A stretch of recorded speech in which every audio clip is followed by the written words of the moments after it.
going to go ahead with photosynthesis in higher plants. So, in detail, we're going to talk about the photosynthetic process, and there are certain, just like respiration chapter, there are certain cycles which are involved over here, and we have to understand the details of them as well. Okay, so I hope you all have understood the secondary growth part yesterday's class, and if there is any doubt, please ask me that, or else I'll go ahead with the new chapter. Anyone who is having any difficulty in whatever we had done yesterday, that is secondary growth. Two types of secondary growth we had seen. One was with the help of vascular cambium, and one was with the help of the cork cambium. है ना? Then under vascular cambium, we had seen the vascular cambium growth in stem.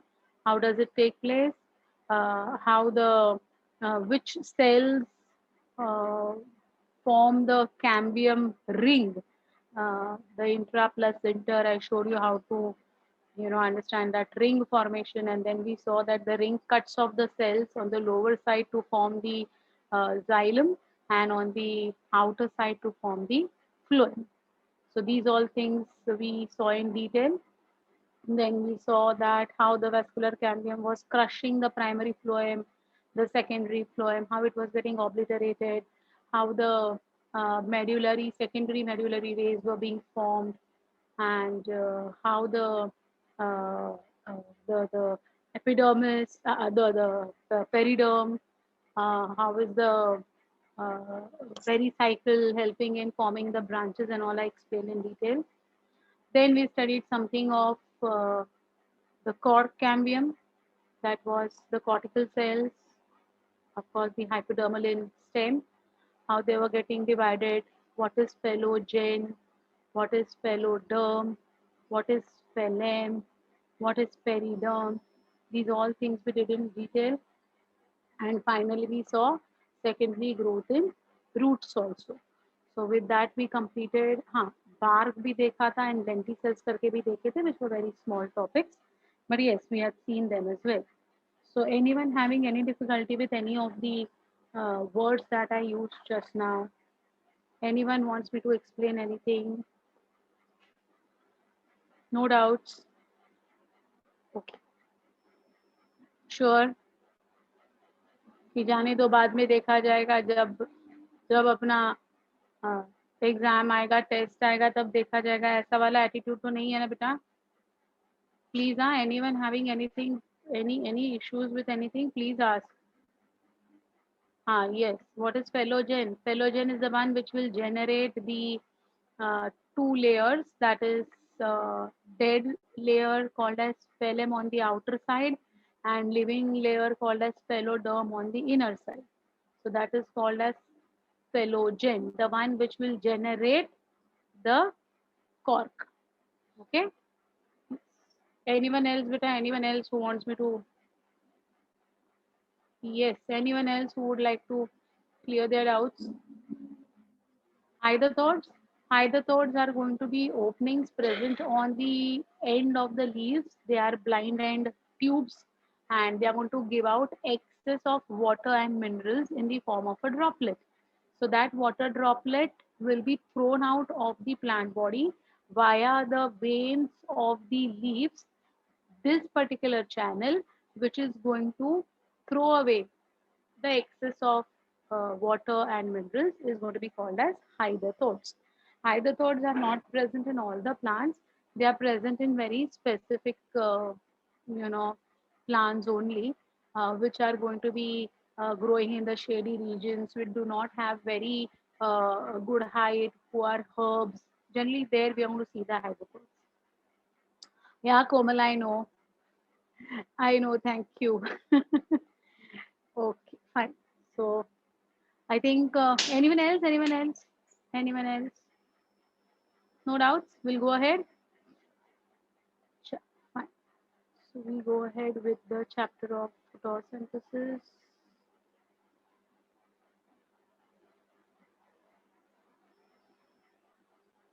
Yeah. So under photosynthesis, let us see the introduction first. Photosynthesis is a physiochemical process by which solar energy is trapped by autotrophic organisms to derive the synthesis of organic compounds. Now, my dears,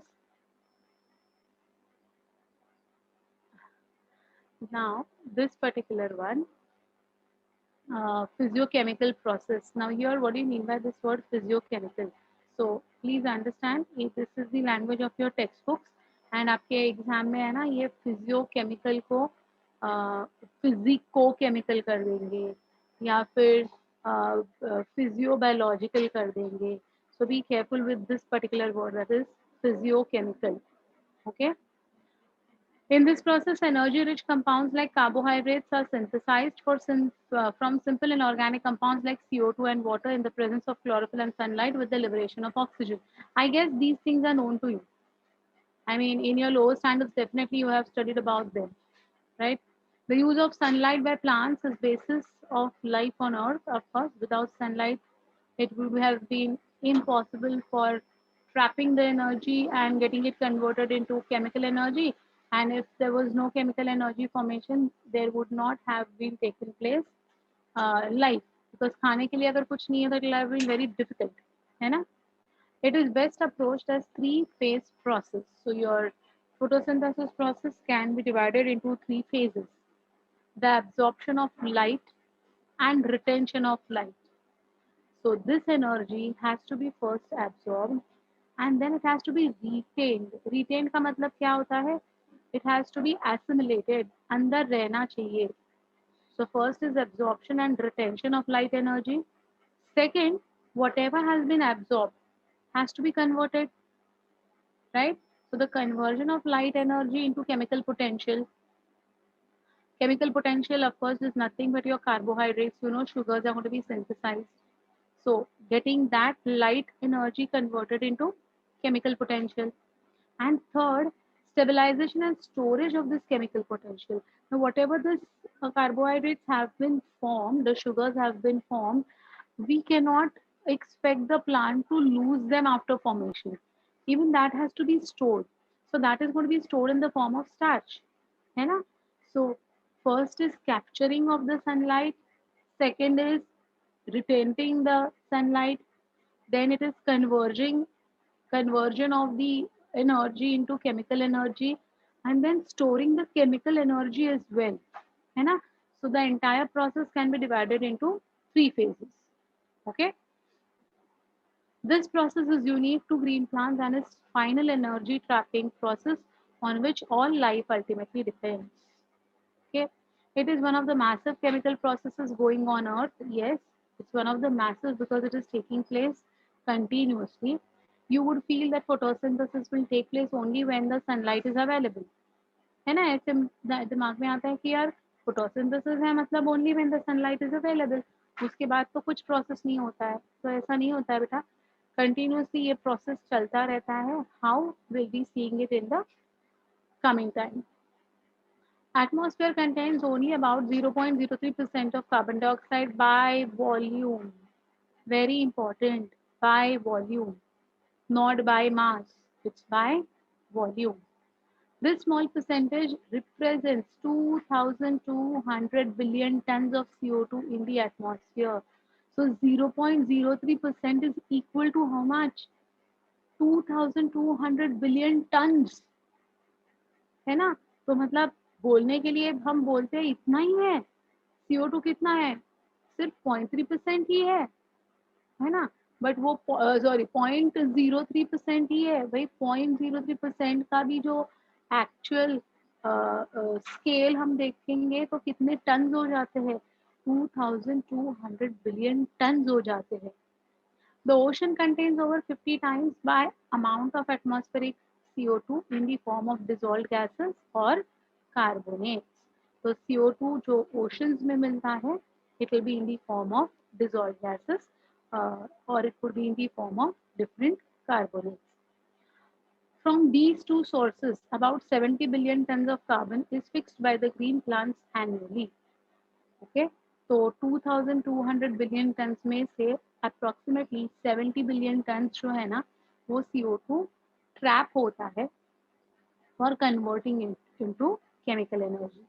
अब ये जो figures दिए हुए हैं ये आपको याद रखने पड़ेंगे. 0.03%, 2200%, 2200 billion tons, 50 times of it is going to be formed in the oceans. We have to find it, and 70 billion tons is fixed by the green plants annually. ये जो सारी चीजें हैं ना ये आपको याद रखनी पड़ेंगी. These are factual questions. Factual का मतलब क्या है? It's a fact.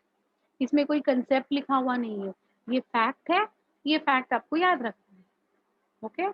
So this is what is the basic introduction of photosynthesis. ठीक है? Okay. Now here we come to something called as early experiments.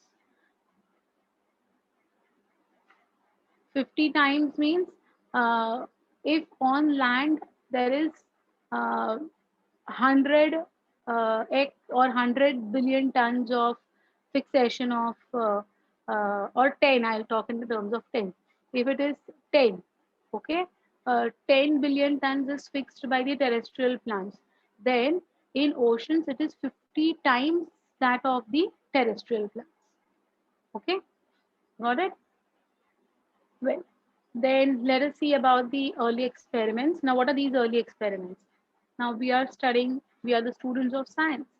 So, unless and until we don't get any proof, we cannot believe in anything. है ना? So, we want everything in proof. हाँ, of course.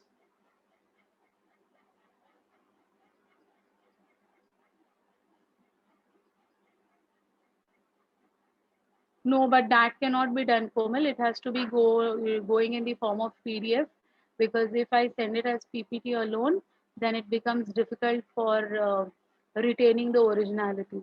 And then there could be some misuse of it. I know you won't do it, but then there is a chance of misuse by anyone XYZ. So it's not possible for sending PPT as it is. It has to be converted into this apna PDF only. Yeah, you want me to go back to the previous slide? Okay.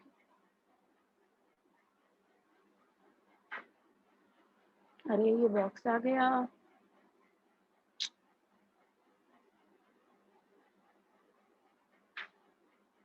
Done?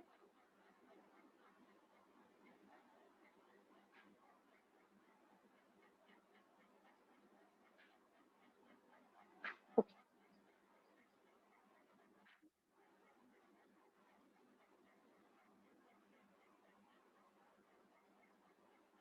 Fine. So, as I said, we are the science students and we require certain proofs. Okay. So, what are these proofs? How did different group of scientists prove that how is the process of uh, formation of sugars taking place in plants? What are the prerequisites for it? What do you mean by the prerequisites? The basic things that are required without which photosynthesis is not going to be possible. So, which are all these things? So, that has been proved by experiments which were, you know, which started somewhere in the 17th, 18th century. Now we are in the 21st century. See, so early experiments and researches in photosynthesis represent an orderly historical development leading to the present understanding of the process involved. The very first one who started this particular experiment was Joseph Priestley. Role of air in the growth of green plants was explained by Joseph Priestley. What was Joseph Priestley's invention? What is the role of air in the growth of green plants? Okay, that time, please understand, when we are talking about the 17th century and all, there was nothing called as technology available. Okay, there was nothing called as microscope, there was nothing called as chemicals, biochemicals that were found out, there was nothing called as high-tech machinery involved, nothing was available. And in spite of not having all these things, they were, like very simple things that these people have done, and they have tried to prove certain important points. So what does it see? Joseph Priestley is given the credit to understand the role of air in the growth of green plants. He observed on the basis of his experiments that a candle burning in a closed space, that is a bell jar, soon gets extinguished. Now, what do you mean by this? I'll show the diagram and I'll explain. So this is called as a bell jar. ये जो है इसको हम कहते हैं bell jar. इस bell jar में Joseph Priestley ने सबसे पहले सिर्फ एक कैंडल जलाई, and on burning the candle he placed this bell jar over it. Now within few minutes only this particular candle got extinguished. Okay, so it got extinguished. Then he said that if a non-living thing is having an impact of not sustaining in the absence of air, let me try out for the living organism. So along with the candle he then introduced a small rat inside it, a mouse inside it, है ना. So he kept a mouse, he kept a candle, burning candle, and he then covered it with the bell jar. Now he was correct with his experiment, stating that in the absence of air there will be blowing off or extinguishing of the candle also, and even the mice would die. So same thing happened, the rat died and the candle also blew off. Then he said that if a non-living object is having a problem with no air, if the mouse is also dying because of no air, let me check even if the plant will die because of no air. Get me? Understood? So then he placed a burning candle, he placed a rat, and he placed a plant. It's a mint plant basically. So he placed mint is pudina. Okay, mint plant together, and now he covered this assembly with the bell jar. Now this bell jar is made up of glass, so it's transparent, right? Now he waited that this should also die. I mean, this should also get extinguished. The rat should also die, and the plant should also die. He was waiting for such type of result because he had expected that. But to his surprise, neither the candle blew nor the rat died, and rather the plant was sustaining as it was. So he said that this particular plant is purifying the impure air that is formed by the candle and the rat. Okay, understood? So according to Priestley, the plant is acting like a purifier of the air. Okay, so that is what he has given the explanations, that how plants are very important for sustenance of life of living also, and helping in the sustenance of the candle, which is a non-living also. Get me? So this is called as your bell jar experiment that was performed by Joseph Priestley. Okay, now look at the content. He observed on the basis of his experiment that the candle burning in a closed space, a bell jar, soon gets extinguished. When a mouse was placed in a closed space, it got suffocated. He concluded that a burning candle or an animal that breathed the air both somehow damage the air, means they form impurities in the air. But when he placed a mint plant in the small bell jar, he found that the mouse stayed alive and the candle continued to burn. He hypothesized that plants restore the air, whatever breathing animal and burning candles remove. Did you all understand his way of putting forward the ideology of importance of air? हाँ, समझ में आ गई बात? Simple है, बहुत ही least sources लेकर उन्होंने ये प्रूव किया है. Anyone who did not follow any part of this, this was the first attempt made towards photosynthesis.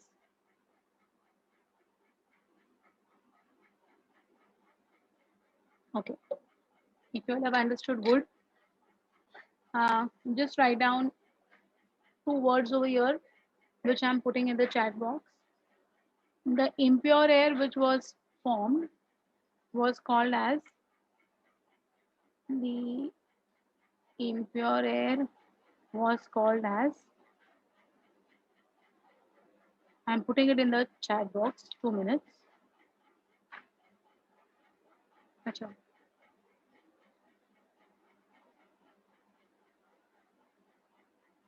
The impure air was called as phlogiston. Okay.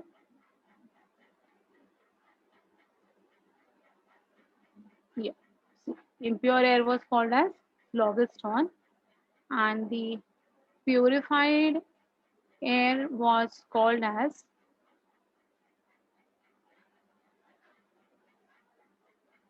dephlogiston.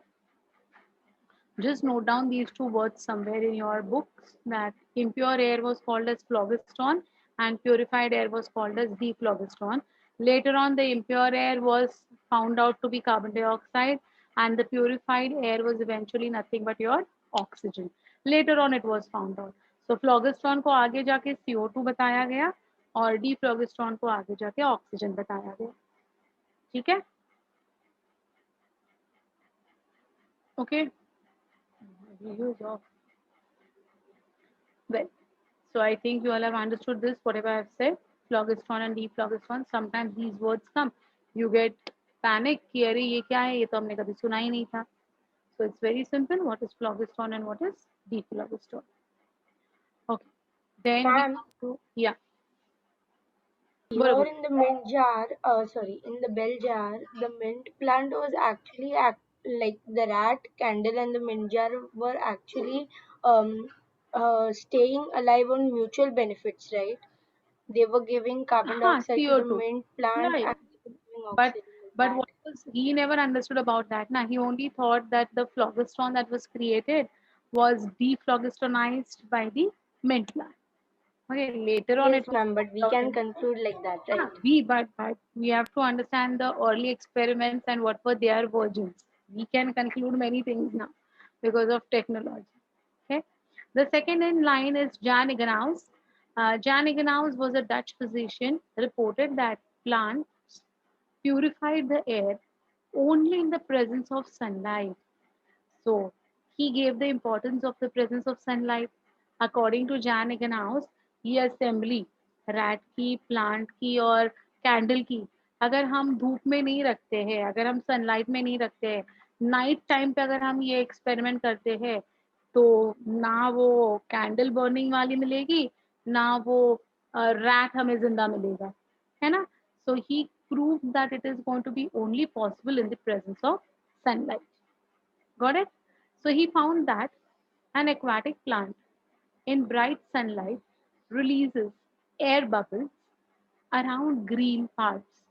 Such bubbles were absent when were not released or were absent when the plant was in dark. Okay.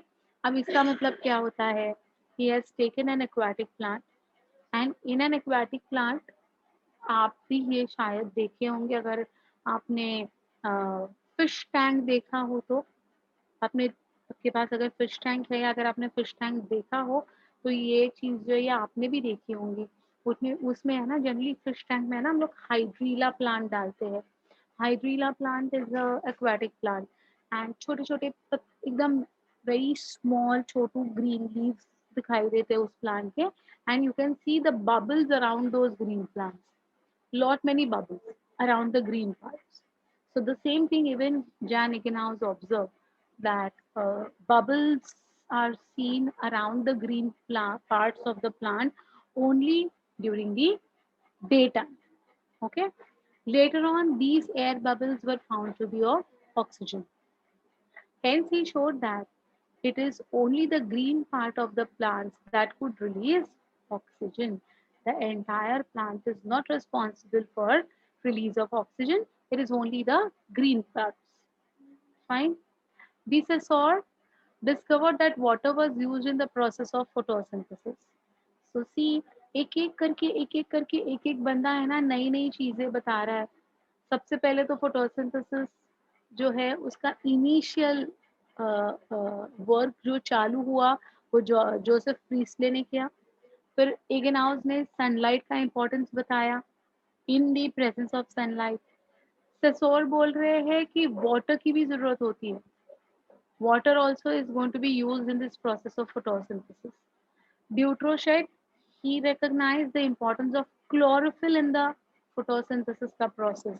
So देखो एक चीजें जो है ना वो एक साथ आने लगी. If you look at the years, Jan Egenhaus 1730 to 1799, Desessor 1804, Dutroshed 1837।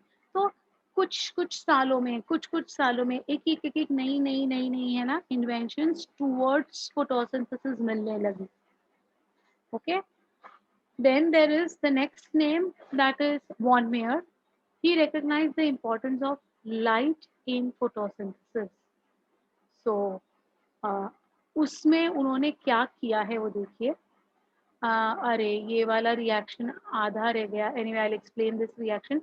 Process had been put up on the quantitative basis, that is green plants, ये जो है ये green plants in the presence of light energy is going to give us C6H12O6 plus 12H2O plus oxygen, है ना. ये reaction है, ये जो आपने ऑलरेडी फोटोसिंथेसिस की रिएक्शन जो आपने ऑलरेडी पढ़ी हुई है. That was given in the presence of light energy. ये जो light energy का जो importance है ना, this was given by von Neumann. Okay, Julius von Sack, very important name now. He provided evidence of the production of glucose when the plant grow, and the glucose is usually stored as starch. तो जो ये von sac ने क्या बताया और von mayor ने क्या बताया, इसमें हमेशा कंफ्यूजन करने के लिए दोनों ऑप्शंस दिए जाते हैं. So von Mayer found out the light energy का importance, and von Sachs said कि उसका जो प्रोडक्ट है C6H12O6 जो ग्लूकोज है वो बनता है, ग्लूकोज बनता है. That was proven by Julius von Sachs. Okay, he found that the green substance of plant, which we now call it as chlorophyll, is located in specialized bodies called as chloroplasts. So he just said there is something called as a green substance present in the plants, and that green substance is found in a specialized body. That is what he said.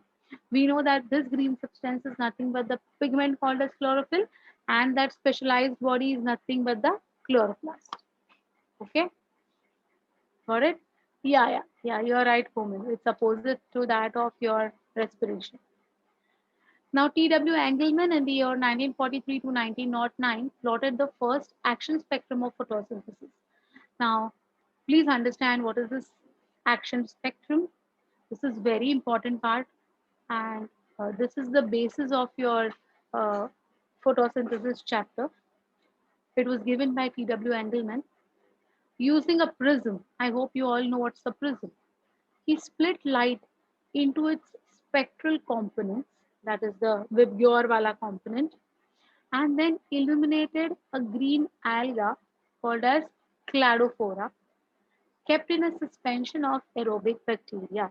Now, understand this, beta. Imagine this is a beaker. Okay, this is a beaker. The beaker is filled almost, 3/4 of the beaker is filled with a medium containing aerobic bacterium. पहले ये समझ लो कि इसका ये line का meaning क्या है, ये बहुत इंपॉर्टेंट है. क्या बताया मैंने, एक बीकर है, उस बीकर में 3/4 लेवल तक न्यूट्रिएंट मीडियम है. Nutrient medium is any liquid medium which will have sugar, which will have vitamins, which will have protein source, something, So that's called as a nutrient medium. So it will have a liquid nutrient medium, and in that liquid nutrient medium, there is going to be growth of aerobic bacteria. It could be any group of aerobic bacteria. Okay, और इस beaker में जिसमें aerobic bacteria present है, ऐसे वाले beaker में Engelmann ने Cladophora नाम का एल्गे रख दिया है. Can you imagine this? Can you imagine? Yes, ma'am. Yes. अब ये जो क्लैडोफोरा है, ये क्लैडोफोरा इस बीकर के अंदर है जिसके अंदर एरोबिक बैक्टीरिया भरे पड़े हैं. And then he is using the prism and he's splitting the white light into the 7 components, that is VIBGYOR. You know that? Violet, indigo, blue, yellow, orange, red. है ना? ग्रीन भूल गए, GYOR, green, yellow, orange, red. Okay, तो ये 7 components में उन्होंने white light को split किया. समझ में आ गई बात, है ना? तो ये एक एक्सपेरिमेंटल सेटअप आपकी आंखों के सामने पहले लाइएगा. Fine, then will go ahead with उन्होंने आगे क्या किया. Okay, So using a prism, he split light into spectral components and then illuminated a green algae called as cladophora, which was kept in a suspension of aerobic bacterium. Okay, got it? Yeah. So the sites of oxygen evolution were therefore detected with the help of bacteria. Site of oxygen evolution, कहाँ कहाँ bubbles आ रहे हैं, जिस place पे bubbles आ रहे हैं ना, that was the place where oxygen was evolved. It could be easily seen. So he could find out that among the 7 colors, which was the area which was giving maximum air bubbles. Now, why air bubbles will come?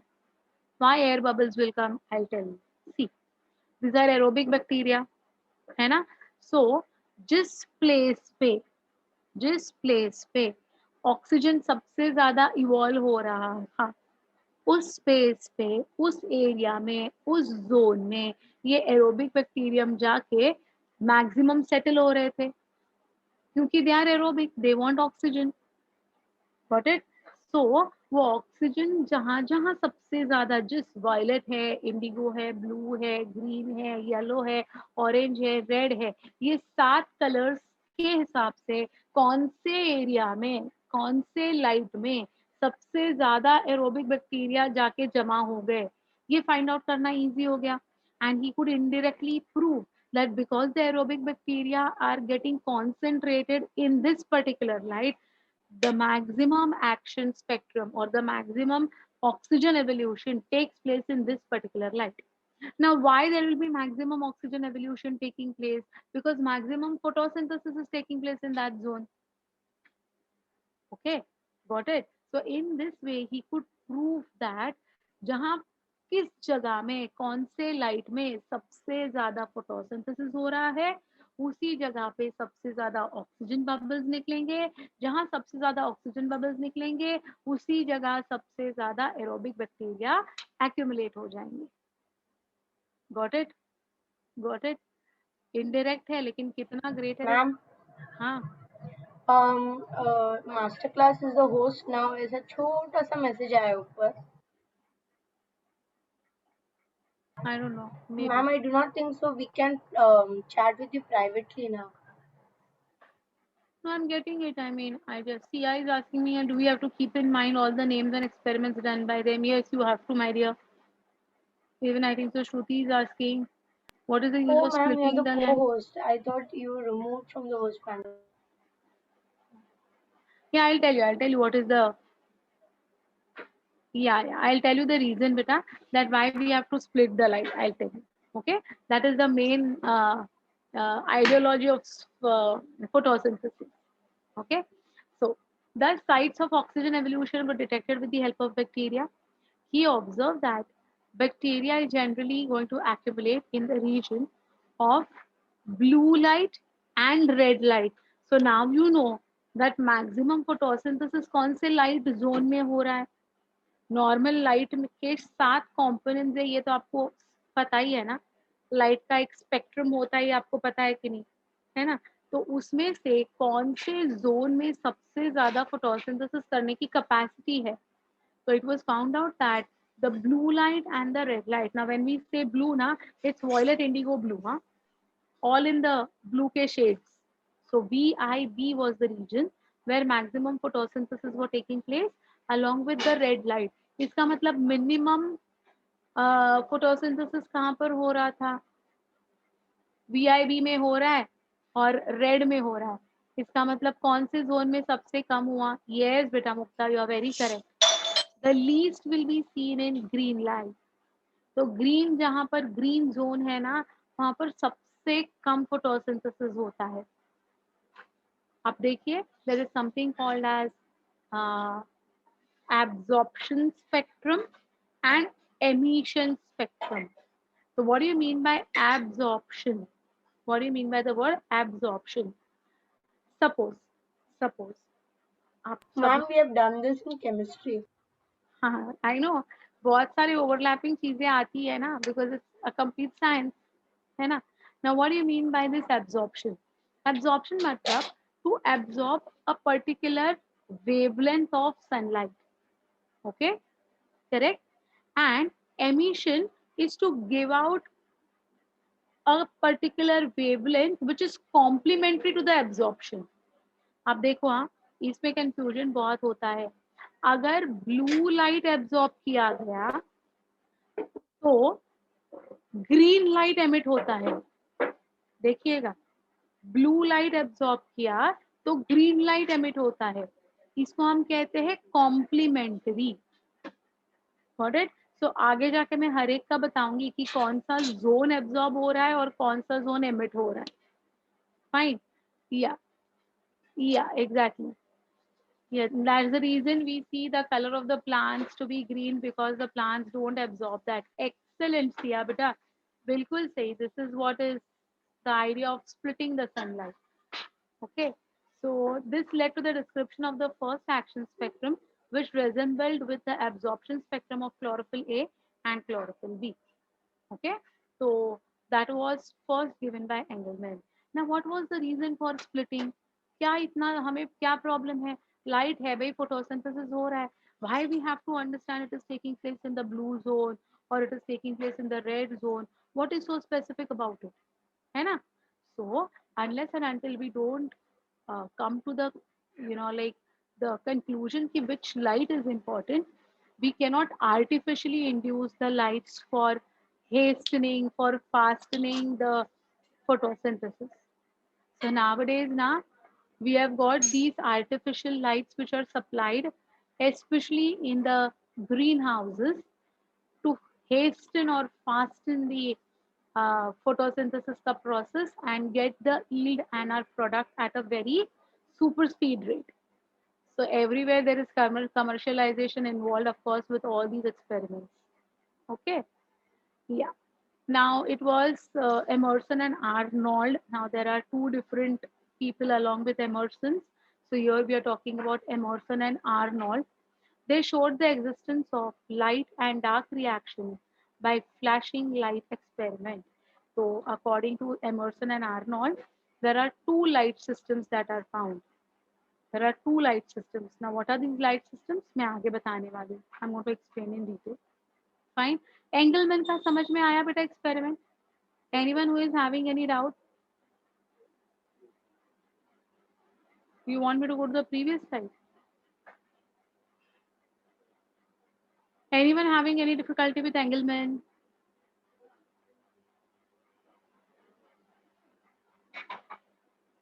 You want me to repeat? You want me to repeat? It's simple. See, Engelmann has taken aerobic bacteria in a container, okay, in a liquid medium.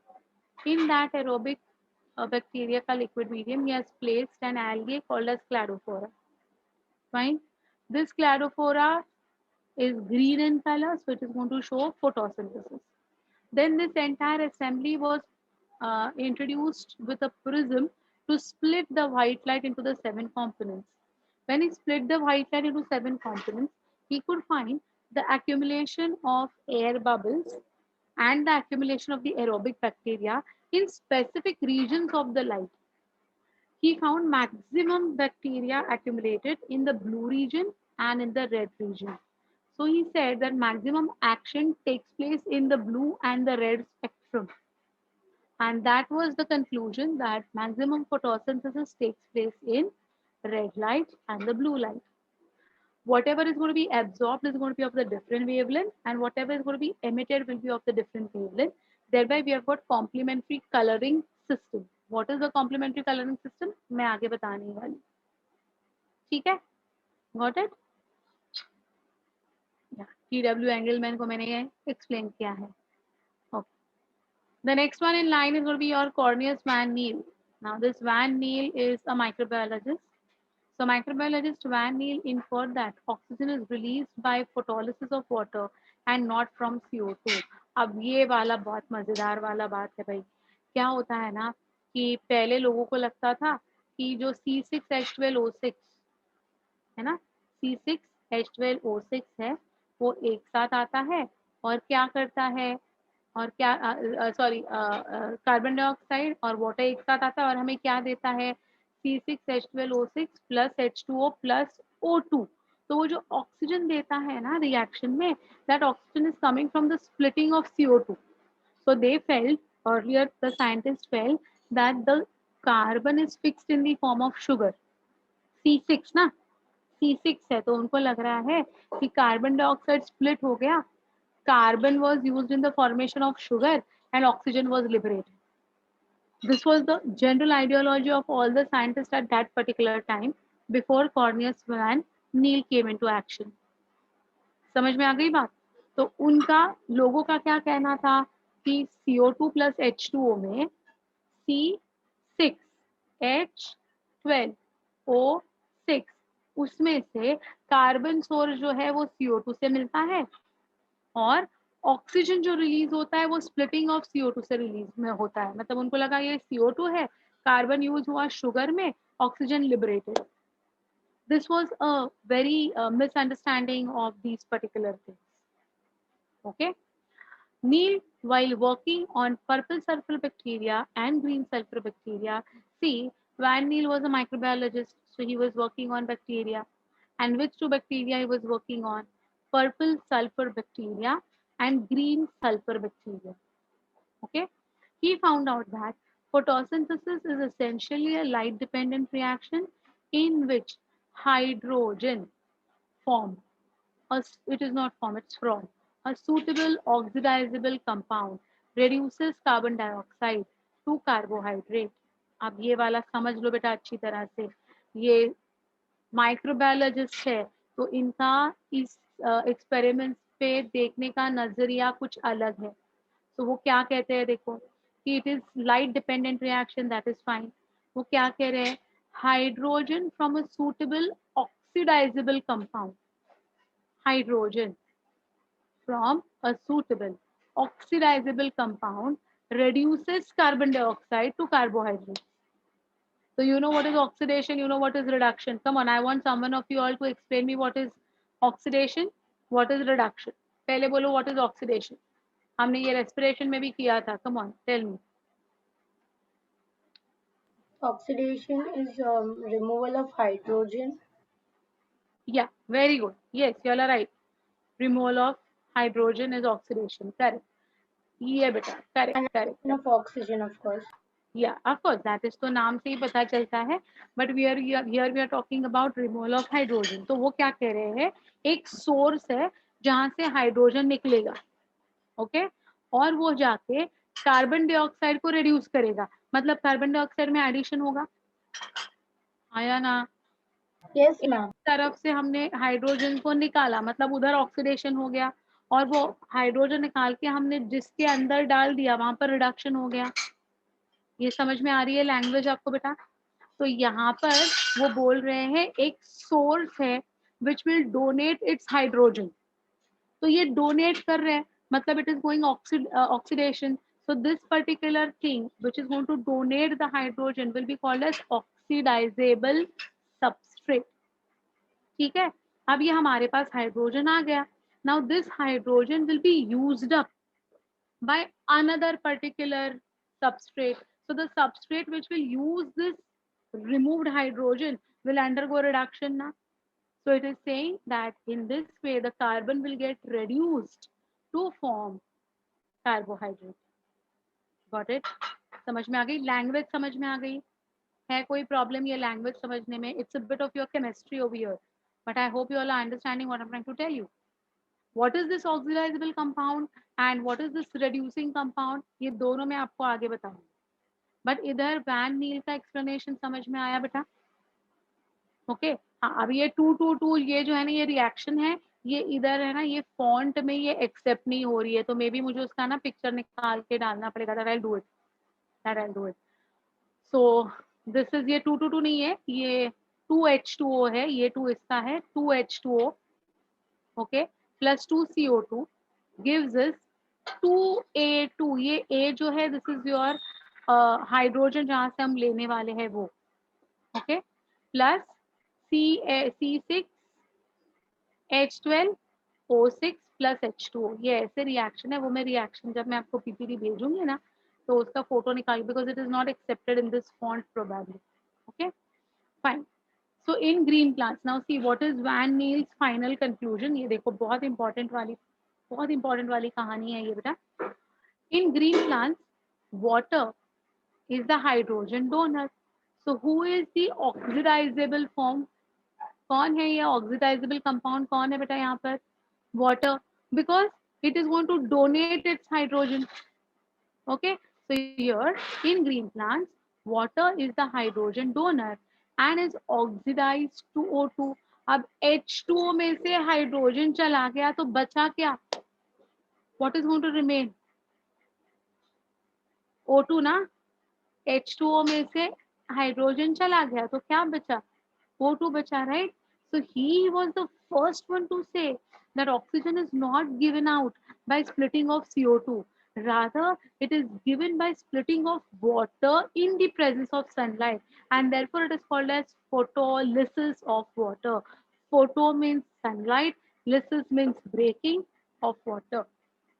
So splitting of water in the presence of sunlight is called as photolysis of water. This was for the first time proved by Cornelius von Neef.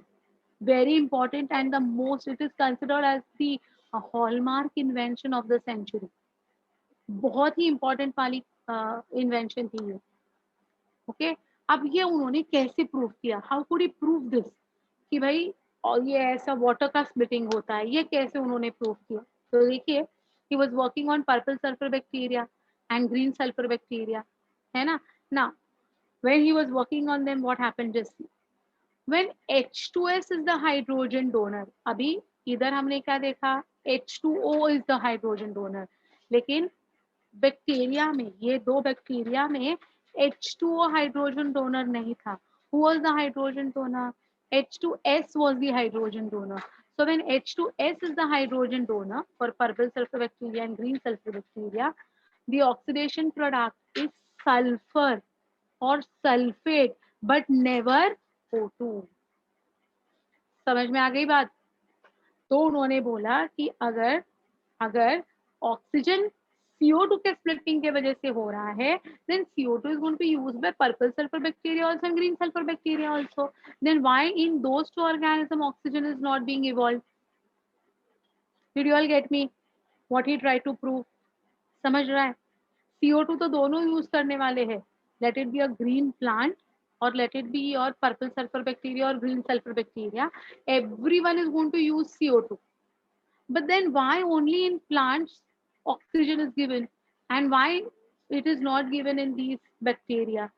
मतलब CO2 सिर्फ plants में split होता है और ये जो photosynthetic bacteria उनमें split नहीं होता है. ऐसे हो सकता है क्या? Is it possible? ऐसा है कि प्लांट्स में होता है और बैक्टीरिया में नहीं होता है, दो इट इज फोटोसिंथेटिक ओनली? ये तो हो ही नहीं सकता, है ना. So he's saying that it's a wrong idea to say that CO2 is splitting. It is not the CO2. If CO2 was splitting, it would have split in these purple sulfur and green sulfur bacteria also, which are also photosynthetic. But यहाँ पर उनको sulphur या sulphate मिल रहा है. इसका मतलब वो बोल रहा है कि oxygen is liberated by splitting of oxygen. The same way here H2S is being split for giving out sulfur. Did you all understand this? Yeah, it's an indirect conclusion, but such an important one. Okay, this led to Van Niel to postulate that in green plants, water is utilized in place of H2S and oxygen is evolved in place of sulfur. है ना? This was later proved using radioisotopic technique. Of course, बाद में अभी देखिए, this is in the year 1985. अब of course 1985 मतलब for us it's a recent past because we all were born much earlier of 1985. So we know that technology started coming, you know, in a very innovative way to the world it was given. So now we had all the modern techniques by which we could prove that yes, this is the fact. So van Niel के experiments जो है ये बहुत ही क्या कहते हैं breaking news वाले experiments थे. And now we all know that yes, it is the splitting of water and not the splitting of CO2. Any difficulty in understanding Von Neil बेटा? कॉर्नियस वॉन नील का एक्सपेरिमेंट किसी को नहीं समझा हो तो पूछो. Yeah, he was a smart guy, really. He was very smart. He was नहीं रे बाबा, he is. Okay. चलो, everyone understood this? No difficulty, no doubts? Great. In the year 1937, Robert Hill cultured isolated chloroplast in medium containing water which was devoid of any CO2 and he added a ferric compound to it. तो अभी ये जो भाई साहब हैं कौन? Robert हिल. इन्होंने भी कुछ इसी तरीके से एक एक्सपेरिमेंट करी है. उन्होंने क्या किया है? उन्होंने है ना आइसोलेटेड क्लोरोप्लास्ट लिए. आइसोलेटेड क्लोरोप्लास्ट का मतलब क्या है? एक सिंगल क्लोरोप्लास्ट उन्होंने निकाला हुआ है सेल के अंदर से. We have done cell unit of life. You know, in the mesophyll cell of the plants, there are number of chloroplasts present.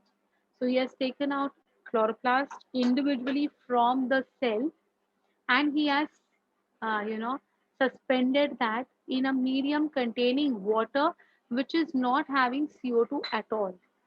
Traces of CO2 भी नहीं है उसमें. And he has added a ferric compound. Okay. On illumination, that is on exposure to the sunlight, he observed that there was change in the color of ferric compound due to reduction caused by hydrogen removed from water through its photolysis. So carbon dioxide है ही नहीं.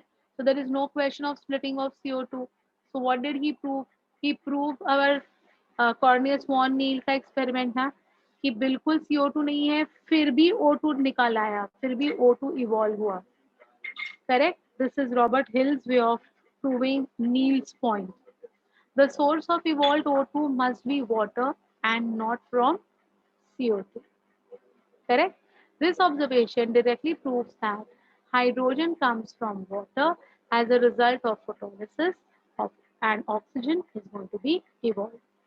Later on, Rubin and Kamen in the year 1941, by using isotopic oxygen, confirmed Hill's findings in the algae called as chlorella.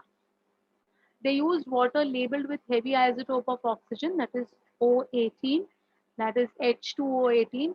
heavy isotope उन्होंने oxygen का use किया और उन्होंने prove किया क्या वो देखेंगे. तो रूबेन एंड कामेन के एक्सपेरिमेंट में आगे प्रूव कर रही हूँ. रॉबर्ट हिल की एक्सपेरिमेंट समझ में आ गई है? Anyone having difficulty with Robert Hill? Sure? No doubts? Okay. So what Ruben and Kamen had done, let us see. Ruben and Kamen have used chlorella. What you want me to repeat, my dear? Robert Hill? Robert Hill? Robert Hill has done nothing, like different. He has just used uh, water without CO2 K traces and proved that even if CO2 is not there, still oxygen is evolved. That means he is proving that CO2 is not splitting to give out oxygen. It is the water which is splitting to give out oxygen. Got it? That is the ideology of Robert Hill, which was already given by Cornelius van Niet. Okay? Yeah. The same thing has again now been proven by Rubin and Kamen by using heavy isotope of oxygen. They have used O18. Otherwise, what is the normal oxygen ka? Come on, tell me it is O. Ah, very good, Komal. Yeah, 16 gram. Yes, it is 16, O16. Now here they are using higher isotope. That is O18 उन्होंने use किया है tracing के हिसाब से. Now, let us understand Ruben Kamen and his experiment by adding. हाँ, ये जो है ना पार्ट बेटा, ये आपके एनसीईआरटी का पार्ट नहीं है, ये आपके गवर्नमेंट टेक्स्ट बुक का पार्ट है. और ये गवर्नमेंट टेक्स्ट बुक का पार्ट होने के बावजूद इसके ऊपर बहुत क्वेश्चंस आते हैं आपके कॉम्पिटिटिव एग्जाम्स में. So please pay attention. Hill's reaction by adding hemoglobin in the culture medium. You know what is hemoglobin? We are not talking about plants now. Hemoglobin, अपना. हाँ. By adding hemoglobin in the culture medium, culture medium मतलब क्या होता है? जहाँ कुछ organism grow हो रहे हो, उनको हम कहते हैं culture medium. One can directly prove the source of evolving oxygen is water. This is because due to the action of the evolved oxygen, hemoglobin turns red in color, forming oxyhemoglobin.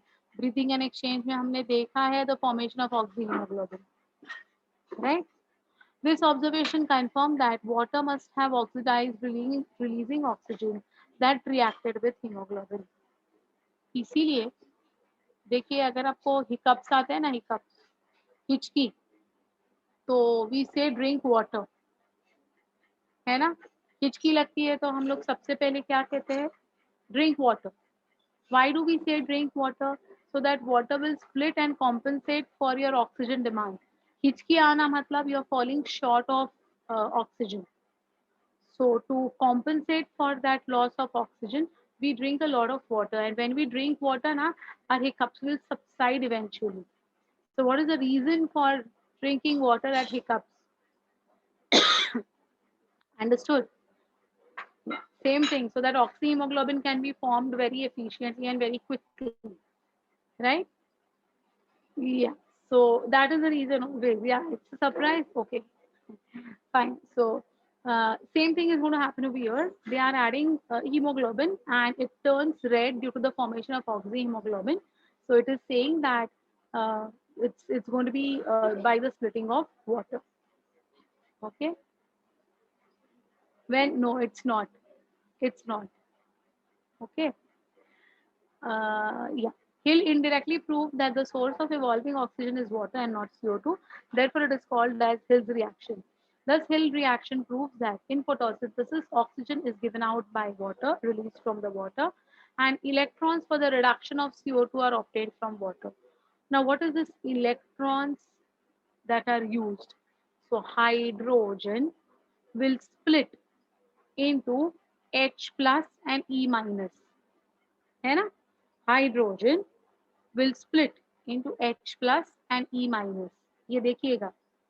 तो सबसे पहले water है, water is H2O, है ना? H2O में से सबसे पहले हाइड्रोजन H जो है वो बाहर निकल आया. That hydrogen further split to form H plus and E minus. Then E minus are a source of electrons. So see, the electrons for the reduction of CO2 are obtained from water. तो ये electron जो है इनका आगे क्या काम है वो भी हम आगे देखने वाले हैं. ओके. E minus, या E minus are electrons. कर E minus का मतलब होता है electron. Electrons have got a negative charge. Protons, that is H plus, protons have got a positive charge. So H में से प्रोटॉन और इलेक्ट्रॉन सेपरेट हो जाते हैं और उसका आगे क्या होने वाला है वो मस्त, बहुत मस्त कहानी है. Fine. So this is called as your Hill's reaction and Hill's postulates as we say. He has hypothesized or he has proved this. समझ में आ गया? That's Hill's reaction. According to Arnon, in this process, light energy is converted into chemical energy. This energy is stored in the form of ATP and NADPH2, which is formed as an hydrogen donor. So NADPH is going to act as a hydrogen donor. This ATP formation is known as photophosphorylation. Photo means light, phosphorylation means addition of phosphorus. So ADP को एक phosphate add होता है और ATP form होता है कब? When the sunlight is available, तब. तो हमने सबस्ट्रेट लेवल फॉस्फोराइलेशन रेस्पिरेशन में देखा था और हमने ऑक्सीडेटिव फॉस्फोराइलेशन रेस्पिरेशन में देखा था. But photophosphorylation is only possible in the sunlight. Correct? So this particular reaction Arnold is saying is going to be called as photophosphorylation. According to Emerson et al. Et al का मतलब होता है and others. So बहुत सारे books में ना आप ये वर्ड देखोगे et.al. et al. Et al का मतलब होता है and others. तो Emerson and others इसका मतलब होता है, इसका मतलब होता है बेटा कि इनके साथ उनके बहुत सारे उनके साथ उनके कलीग्स थे या उनको हेल्प करने के लिए और बहुत सारे बंदे थे, तो सबका नाम इधर नहीं हम दे सकते हैं, इसीलिए हम एटालिया team, yes, Emerson and his team, you can say, very good for me, yes, है ना। So Emerson et al reported the existence of two photosystems. So earlier also it was Arnold and Emerson का नाम आया था, जहाँ दो photo systems होते हैं, अभी भी उन्होंने दो फोटो सिस्टम्स की बात करी है। Okay, so what are the two photo systems we are going to see ahead? Is it okay? इधर तक ओके है? अब ये NADPH क्या है और ये ATP कैसे बनता है, ये भी प्रोसेस में आगे आपको एक्सप्लेन करने ही वाली। ओके, हाँ, नाउ हियर ना बेटा, there is one thing which is missing. I'll dictate. Can you all please note down this thing in your books? Please note it down. I'll dictate. Note down कर लो please. Yeah. Importance of CO2. Importance of CO2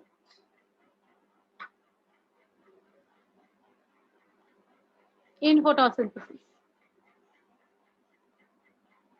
Importance of CO2 in photosynthesis. Yeah, let me complete this and then I'll go to the previous slide. And I'm going to send this PPT to you all. Why you are so much tensed about it? Huh? I'm going to send this. हमेशा मैं भेजती तो हूँ ही ना आपको. चलो, write down.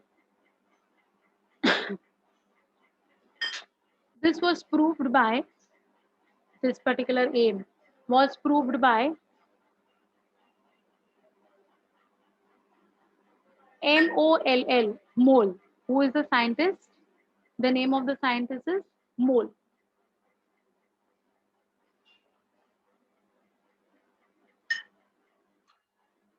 Moll has taken a potted plant. Moll had taken a potted plant. Potted plant means the one who is living. Okay, उसको detach नहीं किया है, वो living है. MOLL, yeah. Had taken a potted plant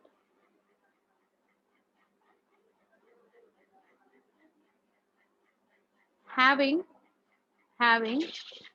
numerous leaves. Having numerous leaves.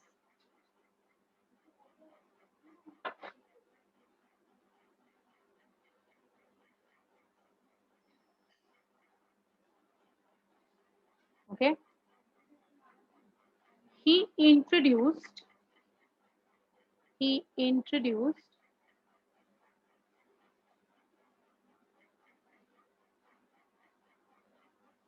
one of the leaves. He introduced one of the leaves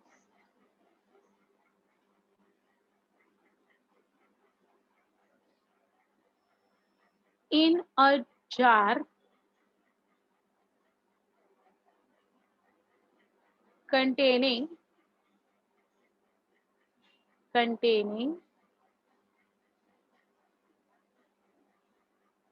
calcium carbonate, CaCO3, calcium carbonate. This leaf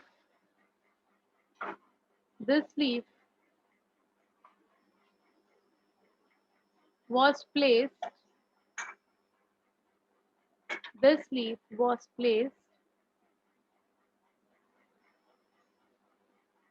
in such a way that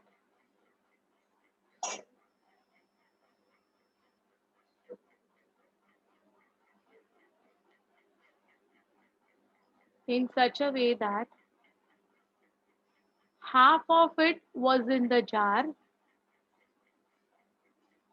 It was placed in such a way that half of it was in the jar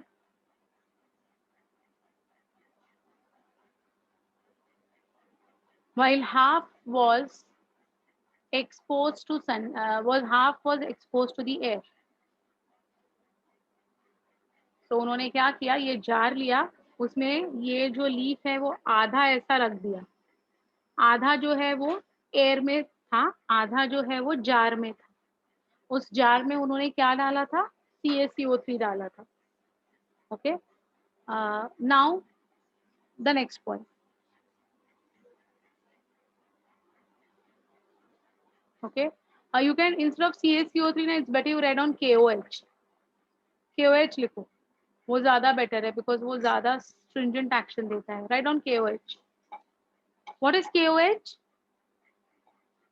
KOH क्या है? Chemistry, come on. Potassium hydroxide. हाँ, so write on KOH. Instead of CaCO3, you can write on KOH. Write on KOH. Yeah. Okay. Now the next point. This assembly was exposed to sunlight for 48 hours. This assembly was exposed to sunlight for 48 hours.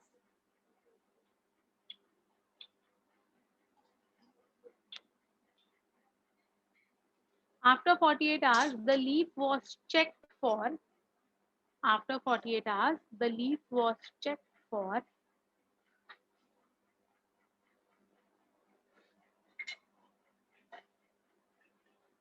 The leaf was checked for the presence of starch. For the presence of starch.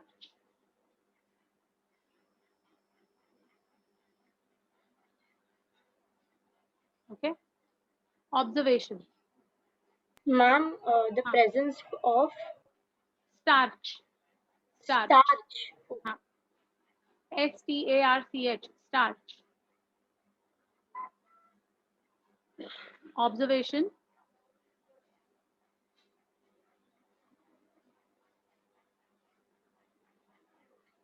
Starch was formed.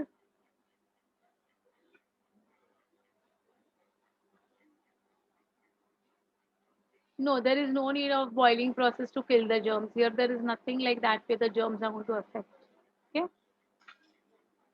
The starch was formed in that part of the leaf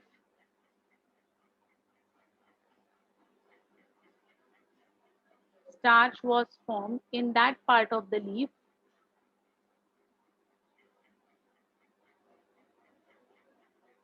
which was exposed to air into bracket not inside the jar.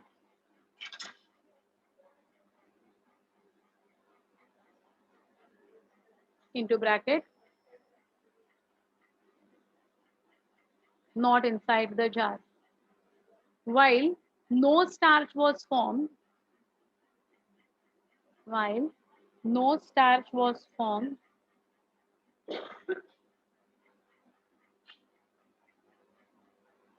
in that part of the leaf which was in that part of the leaf which was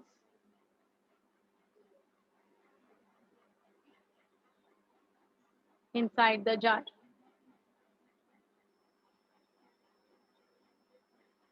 ये observation था कि जो jar के बाहर वाला part था leaf का उसमें स्टार्च बना, जो जार के अंदर था लीफ का पार्ट वहां पर स्टार्च नहीं बना. This was the observation.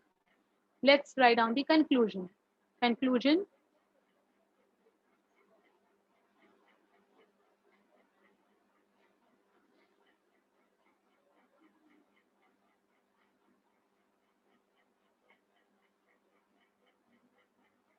The KOH present in the jar, the KOH present in the jar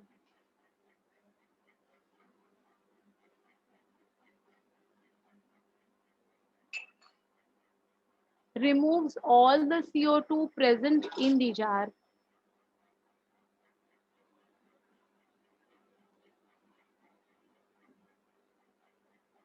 That can be done, Shruti. You're right. That can be done. Okay. What is the conclusion?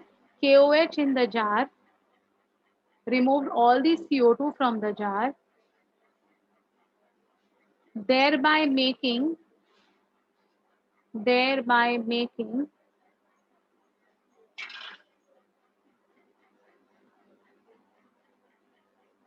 jar free of CO2.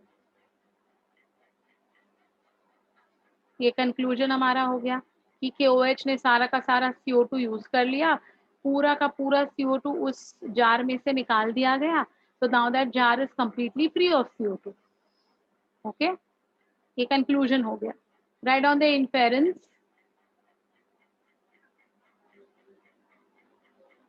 Inference, CO2 is essential for photosynthesis. Inferences, CO2 is essential for photosynthesis. Okay, got this? So first we wrote the procedure, then we wrote the observation, then we wrote the conclusion, and then we wrote the inference. ठीक है, तो ये CO2 का importance क्या है, ये आपके books में कहीं पर भी मेंशन नहीं है. यही एक्सपेरिमेंट को है ना मोल्स हाफ लीफ एक्सपेरिमेंट भी कहा जाता है. It is also called as Moll's half leaf experiment. Half leaf because half the leaf will be in the bottle or the jar containing KOH and half the leaf will be exposed to it. Okay, got it? Well, so with this we complete the early experiments which are associated with अपना photosynthesis का chapter. Okay, this we have done in cell unit of life. So in fact I would have like अगर आज हम साथ में होते थे physical lectures में, so I would have told you all to come and draw the structure of chloroplast on the board, because this we have already done in cell unit of life in detail. Anyways, chal. Chloroplasts are green plastids.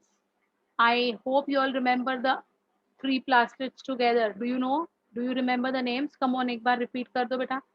What are the three plastids that are known to you all, which we have done earlier? Who's this? Himanshu, excellent. Perfect answer. Others?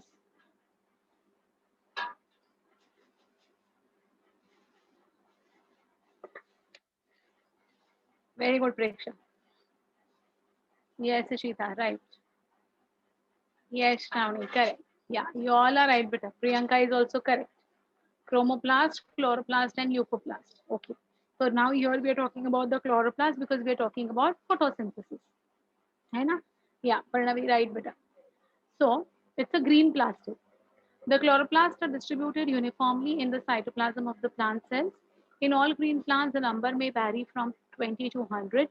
Electron microscope study reveals that chloroplast is covered by a double membrane structure called as the chloroplast envelope.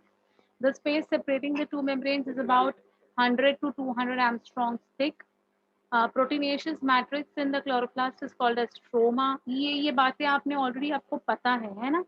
Stroma is colloidal in nature and contains all the enzymes needed for photosynthesis.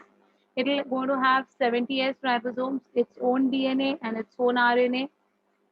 The DNA of chloroplast, which is called as ctDNA, chloroplast DNA, also called as. Do you remember? मैंने एक specific नाम आपको बोला था.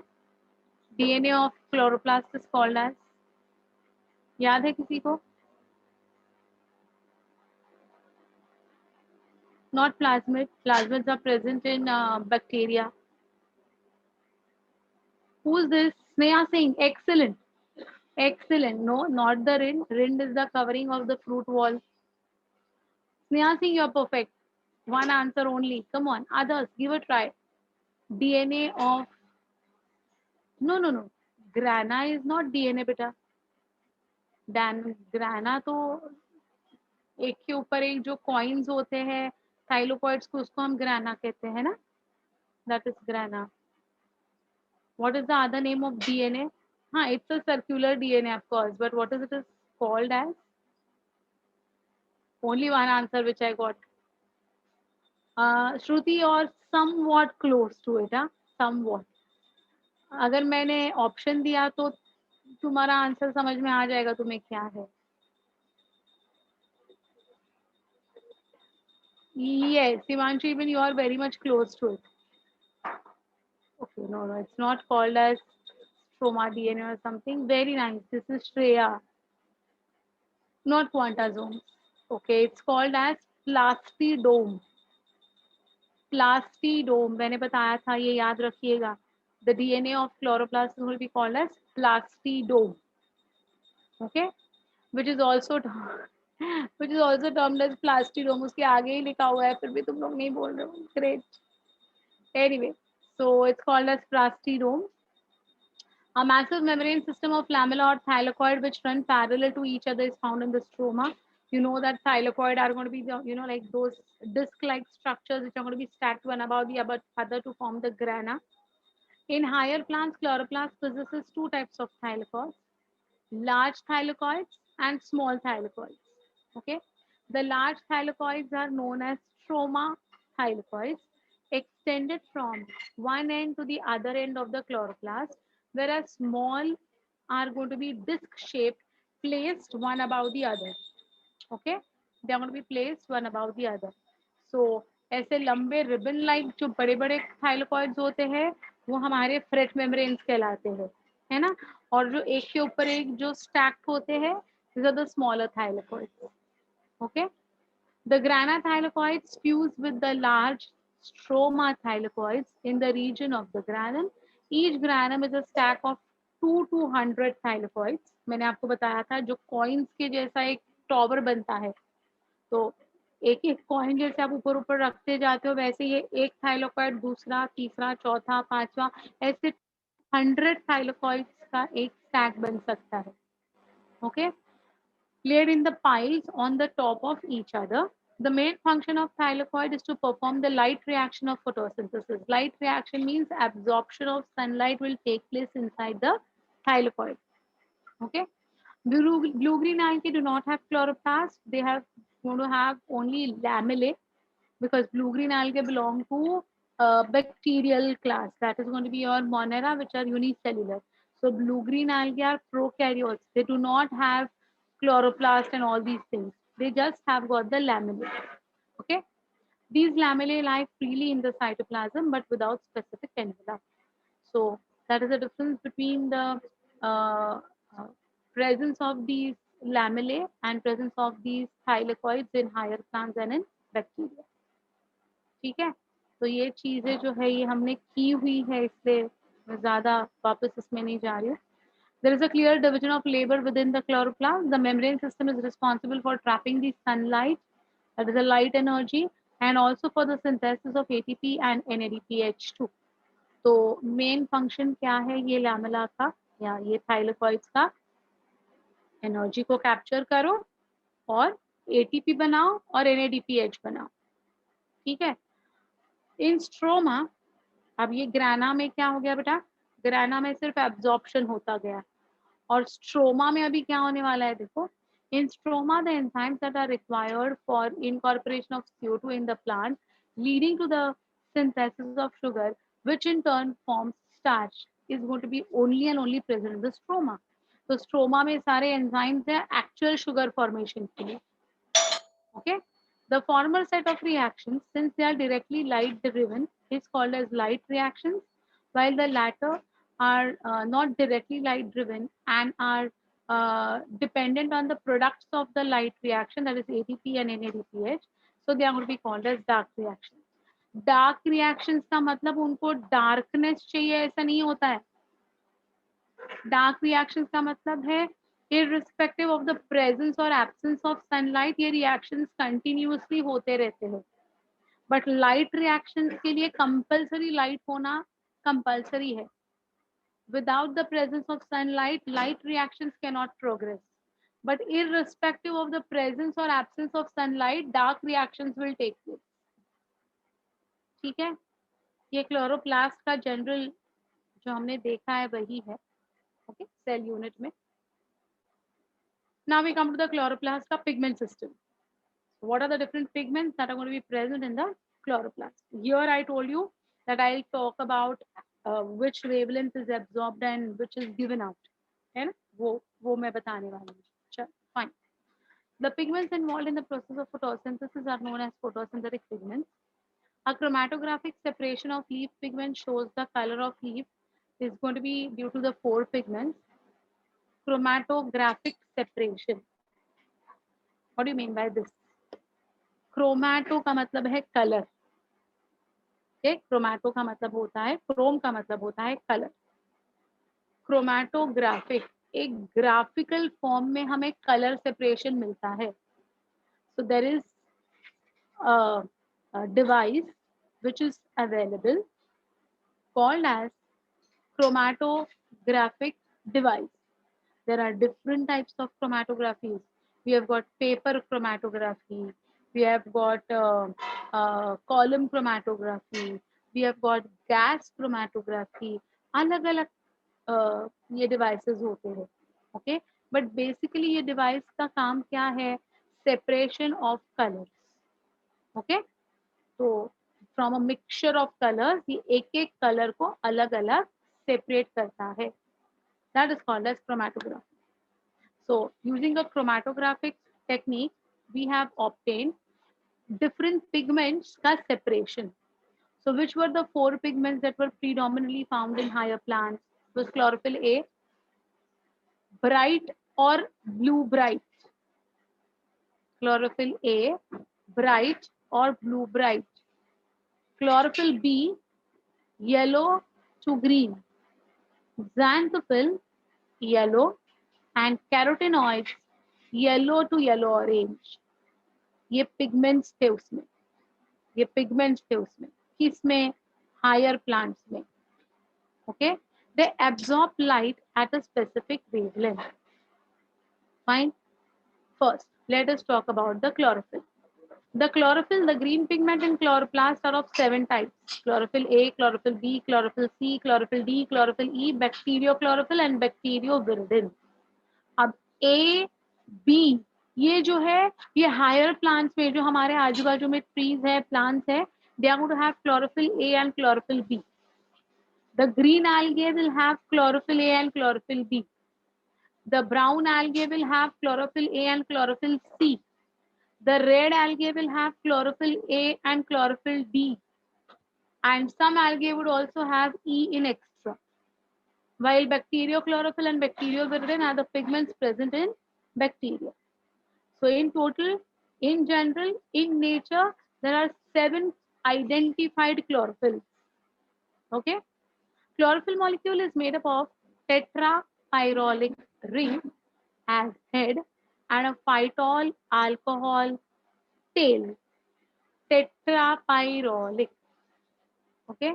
Tetrapyrrolic का मतलब क्या होता है? 4. Tetra means 4. Pyrrolic, तो पायरॉल के 4 रिंग्स होते हैं जो इकट्ठा आके एक काइट के जैसा स्ट्रक्चर बनाता है। काइट समझते हो? पतंग, है ना?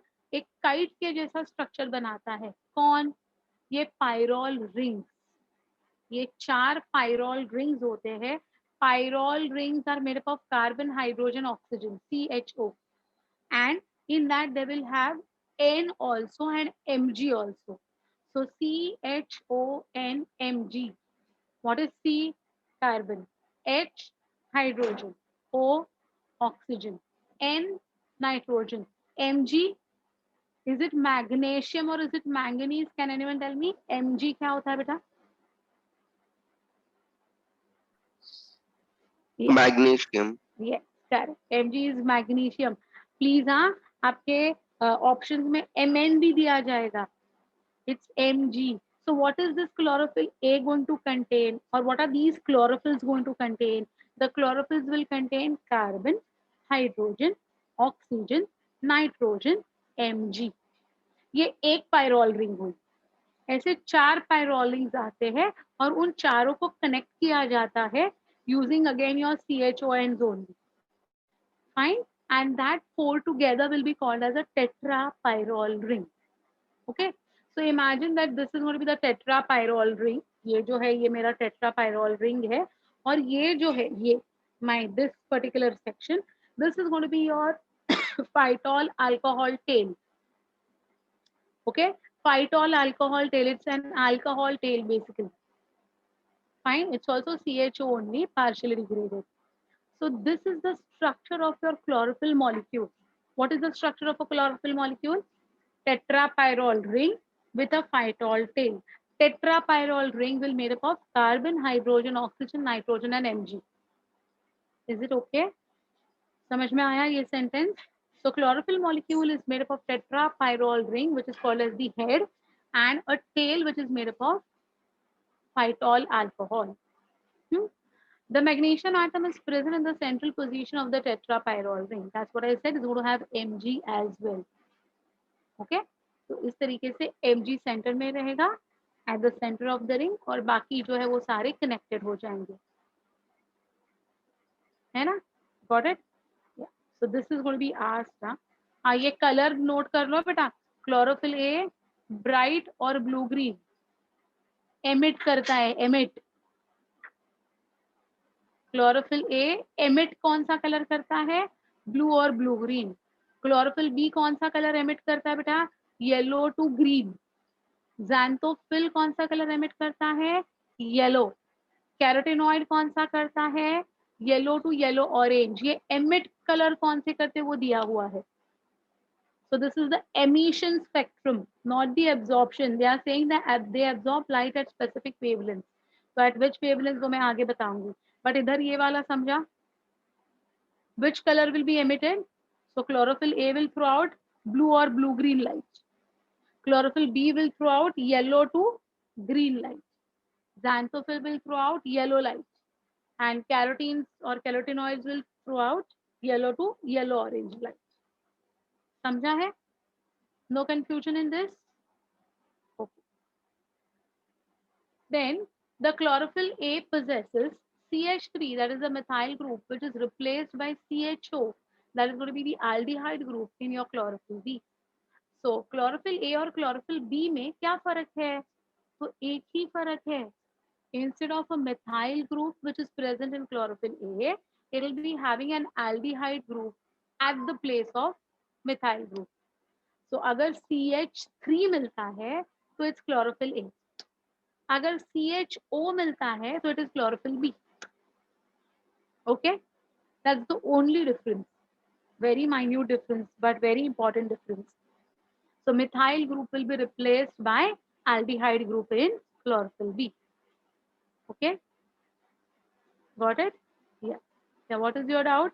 Pinkish red color leaves, they are going to absorb yellow color का sunlight and they are going to emit out red color का light. आगे आएगा वो. ठीक है?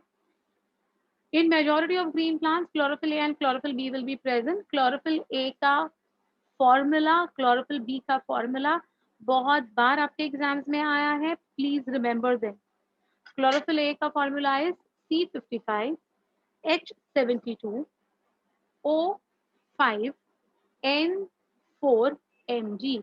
So just now I said chlorophyll will have C H O N Mg. ये तो मैंने आपको अभी अभी बताया है. कितने मॉलिक्यूल्स ऑफ कार्बन, कितने हाइड्रोजन, कितने ऑक्सीजन और कितने नाइट्रोजन, ये आपको पता होना है. सो C is 55, H is 72, O5 N4 Mg. Look at chlorophyll B, C55 only, but there is a difference in hydrogen and oxygen content. Hydrogen थोड़ा कम है, ऑक्सीजन थोड़ा ज्यादा है. So H is 70, O is 6, N4Mg same है. तो C55 N4Mg दोनों में common है. There's only difference with your H and O. In chlorophyll A, you've got more of hydrogen and less of oxygen, and chlorophyll B, you've got less of hydrogen and more of oxygen. बस इतना ही याद रखना है आपको. ठीक है? Chlorophyll A appears red in reflected light and bright or blue-green in the transmitted or emitted light. Okay, तो जो क्लोरोफिल ए जब वो लाइट को एब्जॉर्ब करता है तो वो लाल हो जाता है, एकदम रेड कलर का, ब्राइट रेड कलर का हो जाता है. तो उसको क्यों वो ब्राइट रेड हो जाता है बेटा? Because it is going to capture the red light.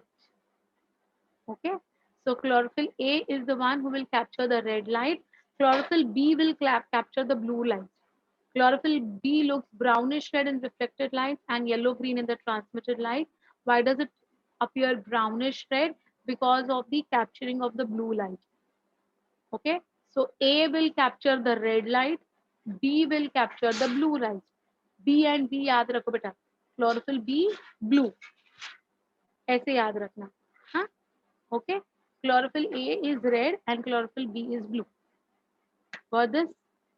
So formula, which group is replaced with whom, which color does it absorb, which color does it emit, ये कहानी समझ में आ रही है? No confusion in this? All of you okay with this? I'll move ahead with the carotenoids. The carotenoid pigments. Carotenoids are lipids that can be classified into two groups, carotenes and xanthophylls. Carotenoid are yellow to yellow orange in color. Their general formula is C40H56. It does not have oxygen, it does not have nitrogen, it does not have Mg. Only chlorophyll is going to have these four components, not your carotenoids. Xanthophylls, on the other hand, are yellow in color. Their general formula is C40H56 plus O. मतलब can we से कि carotene और xanthophyll में सिर्फ oxygen का फर्क है ना? So if I say xanthophylls are oxygenated carotenes, will it be a statement or will it be an incorrect statement? Xanthophylls are oxygenated carotenes. ऐसे में बोल सकती हूँ क्या? It's a correct statement, right? Yeah. So it's only that presence of oxygen that will determine it to be a carotene or xanthophylls. ठीक है? Lutein is widely distributed xanthophyle and responsible for the yellow color that is seen in autumn foliage. So you may have seen that, autumn की season में, autumn का season मतलब अपना winter season का onset basically, the leaves fall down.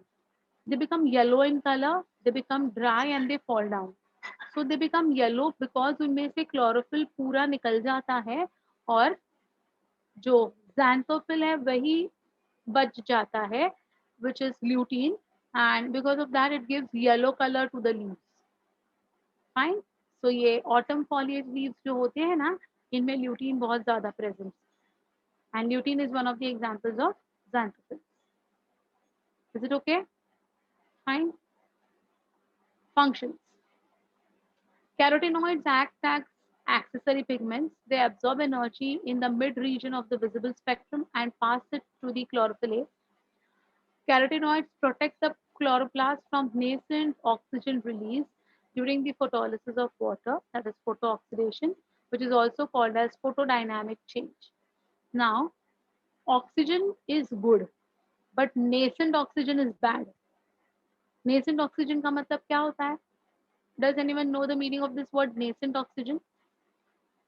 What is nascent? Single O. Very nice, Vibha. Very nice. Yes. It's just newly formed oxygen. It is not formed O2. It's single O. And single O has got a tremendous deteriorating effects on our health as well. Do you know this?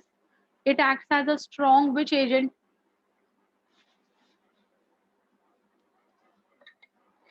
क्या करता है single O? Exactly, Mukta. Very nice, beta. It's one of the strongest oxidizing agent. और वो बहुत ज़्यादा damage कराता है to our cells also. So nascent oxygen जो है ना, we should not get exposed to nascent oxygen. O2 is good, but nascent oxygen is not good.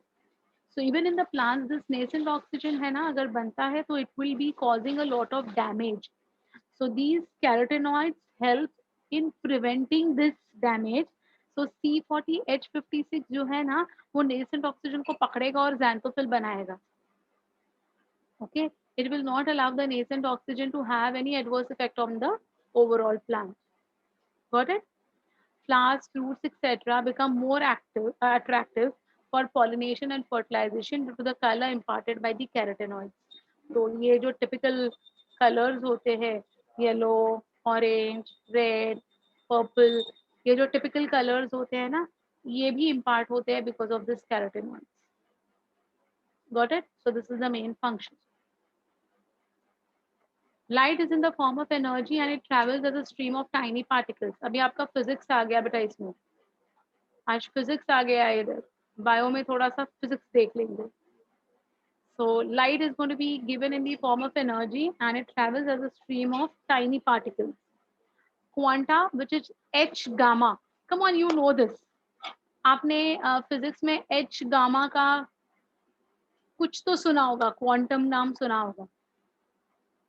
Come on, tell me. You have done this in physics. Quantum, quanta, ये word किया है आपने physics में.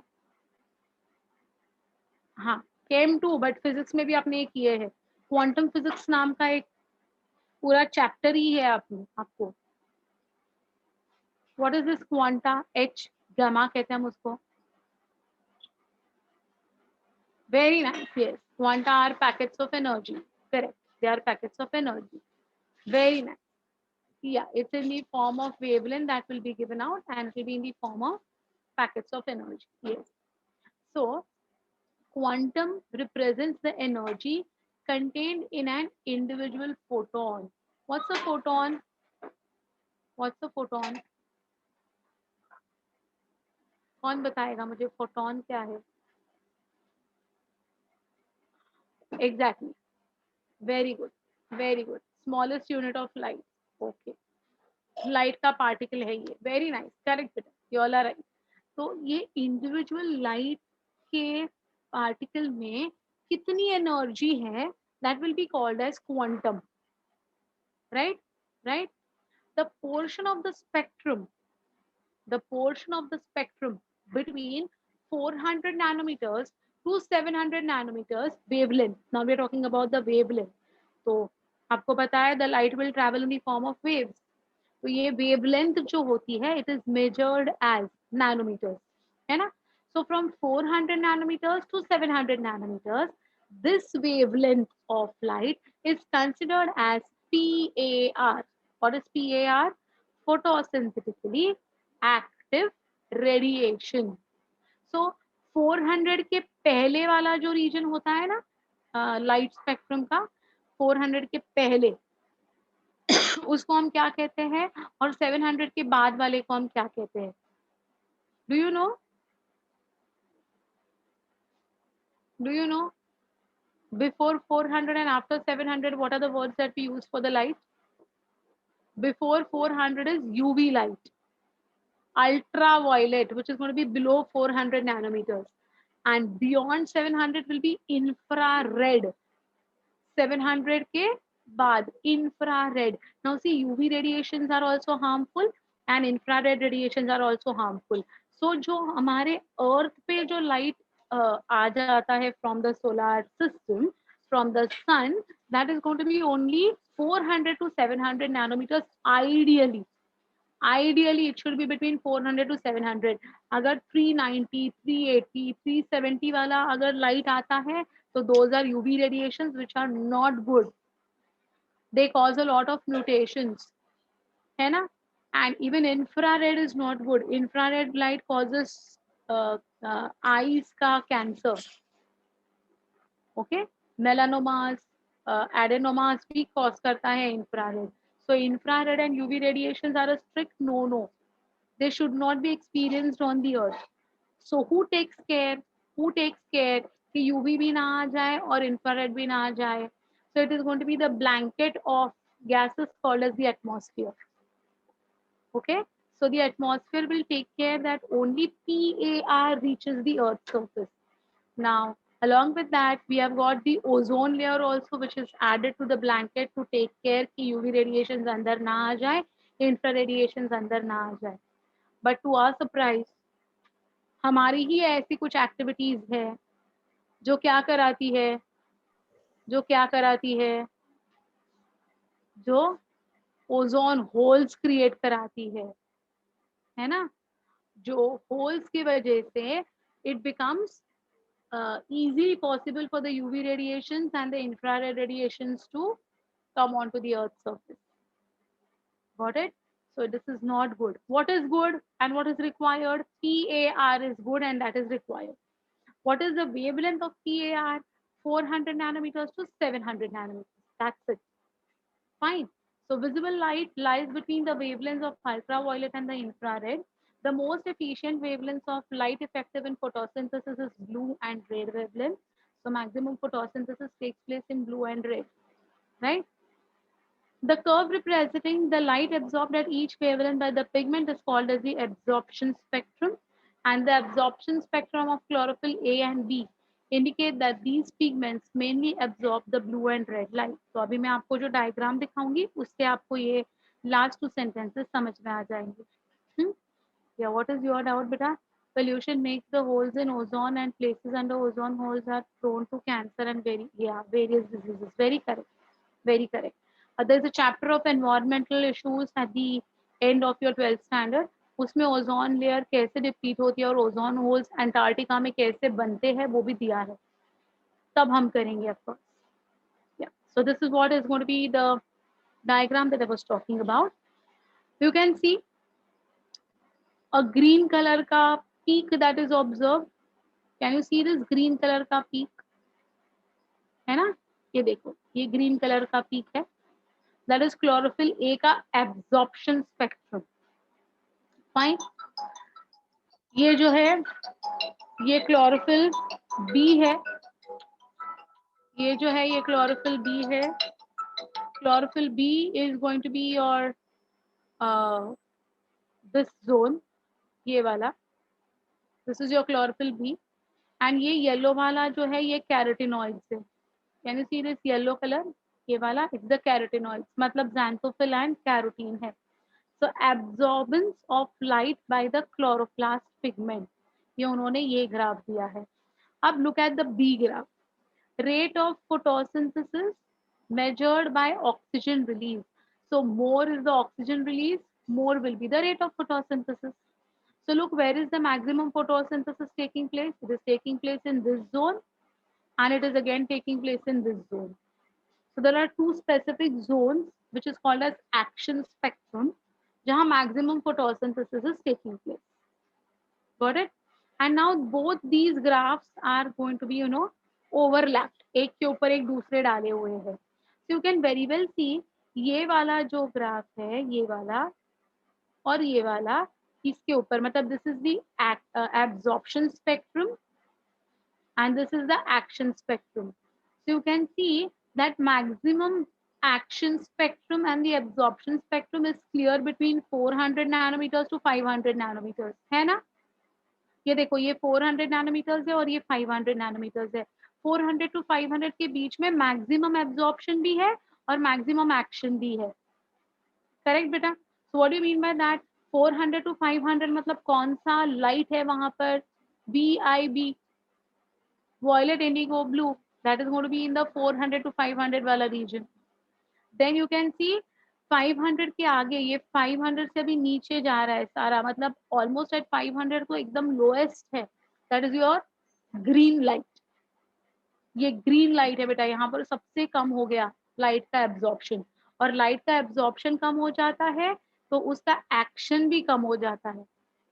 Then around 600 वापस ये बढ़ने लगा है. तो orange, yellow orange range में है but थोड़ा कम ही है. But 600 के बाद ये देखो this is around 680 nanometers. ये जो peak आपको दिखाई दे रहा है ना, it is around 680 nanometers. Where again you can see maximum absorption also taking place and maximum action also taking place. So this 680 to 700 ये जो range है इधर सबसे ज्यादा वापस ये हो रहा है अपना photosynthesis हो रहा है. This particular area is going to be your red region. So maximum photosynthesis कहाँ हो रहा है बेटा? In the blue region and the red region. Yeah, it is directly proportional. Correct? It is directly proportional. So amount of light absorbed and amount of photosynthesis performed is directly proportional.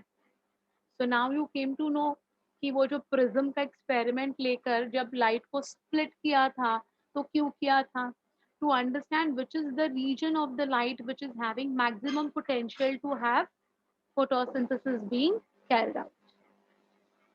Got this? Clear about this? ये diagram समझ लेना बेटा अच्छी तरह से. इसके ऊपर कभी कभी क्वेश्चन आ जाते हैं. फाइन.